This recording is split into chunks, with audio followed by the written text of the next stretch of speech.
By now, everyone knows that CPAC in Dallas went down this past weekend.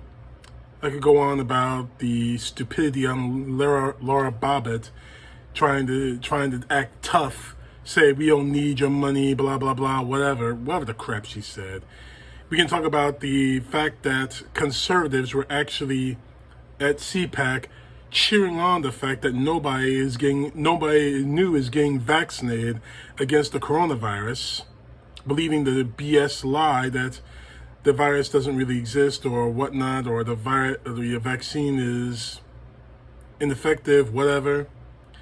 We can go over the speech that Donald Trump or his boy went through, trying to say that, again, the election was fraud and blah, blah, blah, or even Fox News putting up a disclaimer during that speech saying that that Fox News is being sued by the election companies for millions, if not billions, because of it.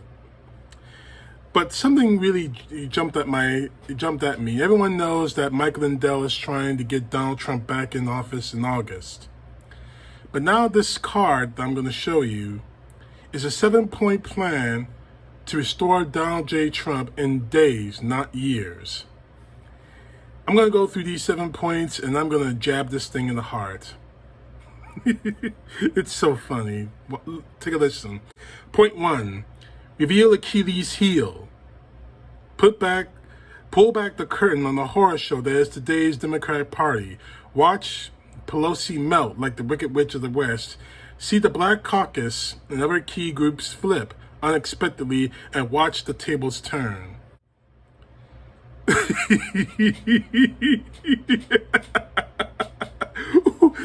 Watch the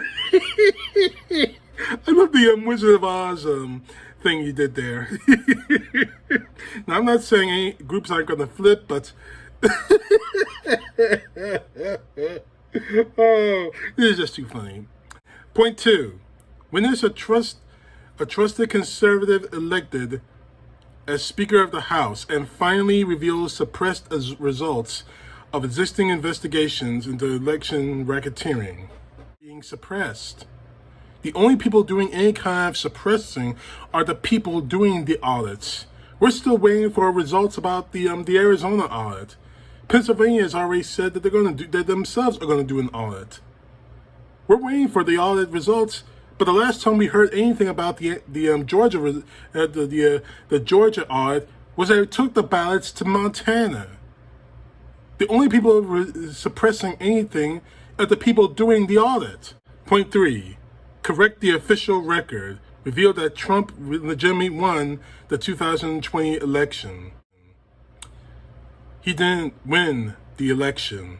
He lost the election. It's time for you to get over it. Move on. Point 4. The Speaker of the House drafts articles of impeachment for Biden-Harris. Pay attention to that one, because I'm going to go back to that in a few moments in detail.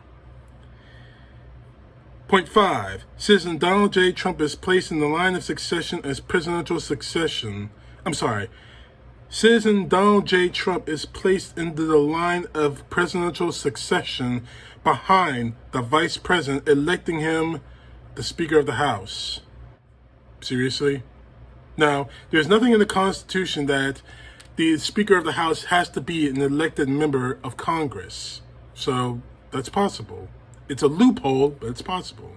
Point 6. Speaker of the House Donald J. Trump calls for a vote to impeach, charge, and remove imposters Biden and Harris. Again, I'm going to come back to that later. Number 7. Duly impeach, charge, and remove Biden and Harris, whereby rendering all acts of said imposters while in office null and void and of no effect. Then the duly elected Donald John Trump resumes his rightful place as President of the United States. Oh, I have to laugh at this. I have to. I mean, I would laugh at it if it were serious. The fact of the matter is this. If there was even a chance that Joe Biden was impeached, guess what? The line of succession is that the vice president would take over as president of the United States. In layman's terms, Joe Biden's out, Kamala Harris in as president. Kamala Harris will pick the new vice president. So even if Donald Trump is Speaker of the House, he's not going to be the president that way, by the presidential line of succession. Because here's the thing that I think these idiots don't get.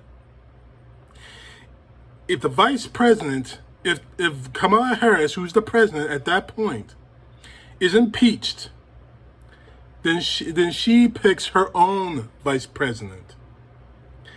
And if you could impeach Kamala Harris, the Kamala Harris pick to be vice president becomes the new president. So you're going to keep impeaching people and impeaching people and impeaching people and impeaching people?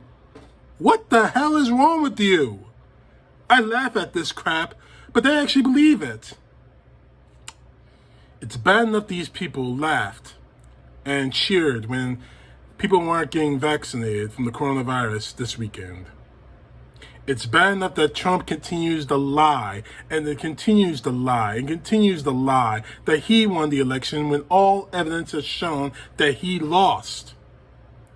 But people actually believe this. It's sad. It's really, really sad. No, it's not sad. It's unfortunate. And as for the 7-point plan, the plan is going to fail. Because the only people trying to overthrow our election are the Republicans or the Trumpers. No one stole this election. And the only people who revealed they're stealing this election happens to be Donald Trumpers. A week ago, we found out that Rudy Giuliani left voicemails trying to steal the election from Pennsylvania. Was it Pennsylvania? Yeah, for one of the states that Trump lost. It's time for these people to get through their heads. Trump lost the election. Trump was caught trying to steal the election. The phone call from Georgia to Georgia's Secretary of State that these people aren't even going to talk about. The voicemails that Rudy Giuliani wants to pretend didn't happen. It's time for them to understand. Donald Trump is gone. And if he gets reelected in 2024, this country is going to die. And honestly, we'll deserve it. If we're that stupid to put a suicidal, narcissistic psychopath back in the White House, then we deserve the destruction that's coming to this country. And I hate saying that. I hate it. Because I consider myself a patriot. I really do. But patriotism goes so far when you're dealt with abject stupidity, like Donald Trump and his supporters. CTP, know the truth. God bless. Peace to the left, justice to the right.